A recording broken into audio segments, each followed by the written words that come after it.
भाजपा कोशिश कर रही थी वो घबराई हुई है, डेट चेंज मांग रहे थे, हालांकि कोई फर्क पड़ने वाला नहीं है। आगे किया है, अच्छी बात है, हमें भी और समय, लोगों को भी और समय मिल जाएगा। लेकिन भाजपा की घबराहट की निशानी थी ये जो इन्होंने चिट्ठी लिखी है और डेट चेंज हुई। तो 4 दिन के लिए डेट चेंज कर दी कि इसके पीछे आप क्या मंशा जानते हैं? अब इनका जो भी है, घबराए हुए हैं और ये सोचते हैं कि एक एक दिन में कुछ क्या करेंगे। लेकिन आपने देखा इनके जो भी कार्यक्रम हो रहे हैं, जिस तरह की इन्होंने अनाउंसमेंट्स की हैं, जो ये एडवर्टाइजमेंट निकाल रहे हैं, तो उसमें कोशिश है, इनका केवल प्रयास है।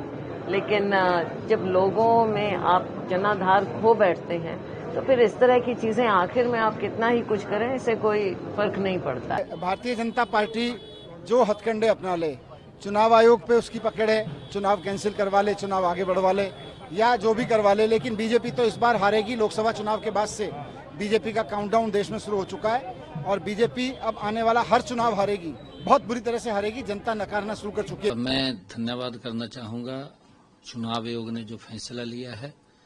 हमारे प्रदेश अध्यक्ष आदरणीय मोहनलाल कौशिक जी ने एक समस्या थी, उस समस्या को माननीय चुनाव आयोग के ध्यान में लगाया, एक पत्र लिख करके उन्होंने उस समस्या से अवगत कराया कि लगातार छुट्टियां हैं, 29 तारीख, 30 तारीख, 1 तारीख, 2 तारीख, और उसमें कहीं न कहीं ये चिंता मोहनलाल कौशिक जी ने, हमारे भारतीय जनता पार्टी के प्रदेशाध्यक्ष, ये चिंता की कि कहीं न कहीं इसका वोटिंग के ऊपर वोट परसेंटेज कम ना हो।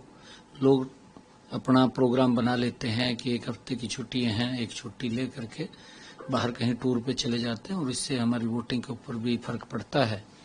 ये इसके साथ साथ अन्य दलों ने भी इस बात के ऊपर चिंता जाहिर की और बिश्नोई महासभा ने भी इसको चिंता जाहिर की है कि उनका एक बड़ा कार्यक्रम 1 तारीख को राजस्थान के अंदर होता है, हमारा फतेहाबाद का, और जो हिसार डिस्ट्रिक्ट है उसका बिश्नोई समाज वो उस मेले के अंदर जाता है और जिससे कहीं न कहीं वोटिंग के ऊपर बड़ा इफेक्ट पड़ेगा। मैं धन्यवाद करना चाहूँगा चुनाव आयोग का कि उन्होंने इस बात को समझते हुए कि लोकतंत्र मजबूत हो और ज़्यादा वोटिंग हो, और ज़्यादा वोटिंग हो तो इससे लोकतंत्र की मजबूती से प्रदेश को भी लाभ मिलेगा, देश को भी लाभ मिलेगा।